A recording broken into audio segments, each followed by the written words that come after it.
Undang-Undang Cipta Lapangan Kerja yang berujung pada kerusuhan pada beberapa waktu lalu ini memang membuat kerusakan pada sejumlah fasilitas publik. Salah satunya halte Transjakarta yang berada di sekitar titik berkumpul pusat massa demonstran. PT Transportasi Jakarta melaporkan setidaknya ada kurang lebih 20 halte Transjakarta yang terdampak aksi menolak Undang-Undang Cipta Kerja kemarin. Dan aksi unjuk rasa tersebut memang berujung pada terjadinya pembakaran, kemudian penjarahan halte-halte di sepanjang Bundaran HI hingga Senen.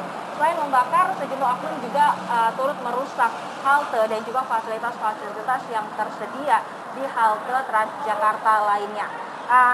Akibat kerusakan tersebut, halte Transjakarta dari Polda Metro Jaya hingga ke Bank Indonesia ini memang sempat tidak beroperasi secara maksimal dan namun untuk per hari ini hampir seluruh halte Transjakarta ini sudah dilakukan perbaikan dan juga sudah bisa melayani penumpang kembali secara normal.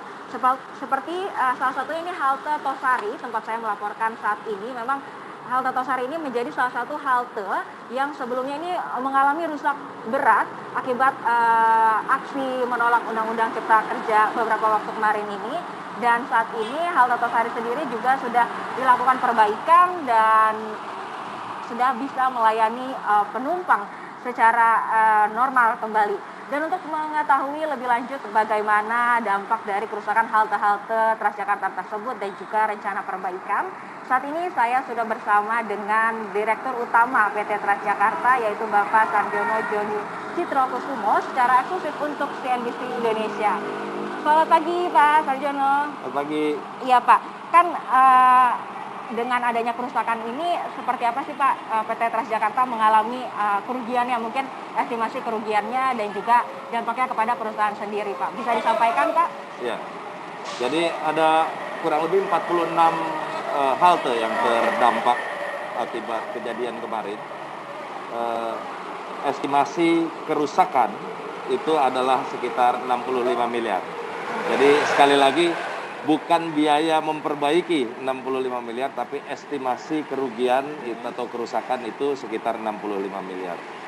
Kurang lebih seperti itu.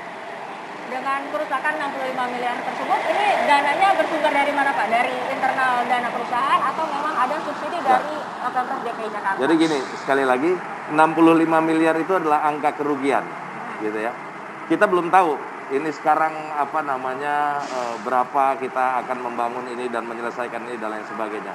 Tapi yang terpenting begini, pesannya Pak Gubernur itu adalah pelayanan jangan sampai berhenti, ya. Apa yang bisa kita berikan yang terbaik kepada masyarakat itu jangan sampai stop. Oleh sebab itu secara ekstensif di 3 hari belakangan ini sejak kejadian sampai hari ini kami melakukan revitalisasi halte di seluruh tempat yang terdampak, utamanya di koridor 1 mulai dari Polda Metro, Ben Hill, Duku Atas 1, Tosari sampai ke Mangga Besar. Itu semuanya kita lakukan perbaikan. Begitu juga dengan Senen, Pasar Senen menuju ke Pulau Gadung, Pasar Senen menuju Harmoni dan Sentral Senen itu sendiri, itu mengalami kerusakan berat bersama dengan bioskop terbakar juga kemarin. Namun alhamdulillah pada hari ini semua halte yang terdampak itu bisa berfungsi normal walaupun sifatnya masih minimum operation. Artinya yang tadinya bisa secara sekaligus 3-4 bis sekarang hanya 1 atau 2 bis gitu. Kurang lebih seperti itu. Kan sudah nampak terlihat ini ya Pak, memang perbaikan sudah terlihat sekali gitu ya di sejumlah halte. Memang operasionalnya saat ini hampir seluruh halte sudah beroperasional normal kembali gitu, perbaikan sudah dilakukan di semuanya, bagaimana Pak? Iya, jadi gini, ini kan PSBB masuk lagi PSBB transisi, ya. Berarti kita expect bahwa penumpang kita akan bertambah. Sementara jalur di sini karena masih perbaikan halte tentu tidak akan seoptimal ketika haltenya normal. Oleh sebab itu di jalur normal, di luar jalur busway, kita support para pelanggan kita itu dengan bis-bis yang low entry, ya. Jadi bis-bis tersebut bisa berhenti di sebelah kiri jalan di halte-halte yang memang sudah disediakan.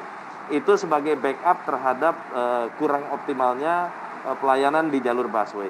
Namun demikian kita pastikan seluruh halte yang terdampak kemarin, walaupun beberapa masih minimum operation, ini sudah bisa kita operasikan kembali. Untuk perbaikan sendiri sampai kapan Pak kira-kira pulih selesainya begitu Baik. untuk seluruh halte? Kita bagi 3 jenis kerusakan, ada yang ringan, yang vandalisme tidak kita hitung. Jadi ada yang ringan, ada yang sedang, ada yang berat terbakar dan lain sebagainya. Nah, untuk yang ringan kita perkirakan kurang lebih 1 minggu ke depan ini bisa kita selesaikan. 2-3 minggu untuk yang kategori sedang.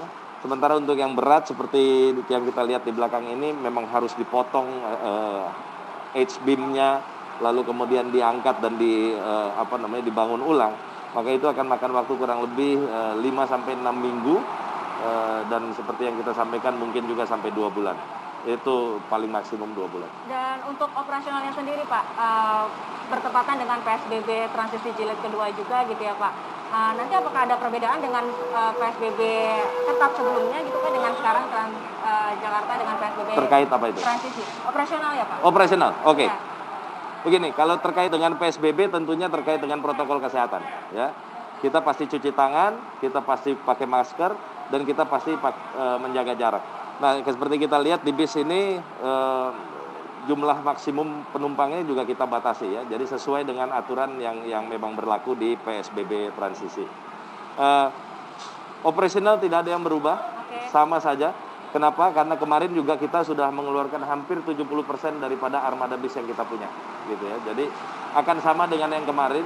Nanti mungkin ketika kita masuk transisi fase 2, baru kemudian kita menambah lagi armada kita sampai ke 90-100%. Oke, baik Pak Sarjono, terima kasih atas waktunya ya Pak. Terima kasih banyak. Terima kasih banyak.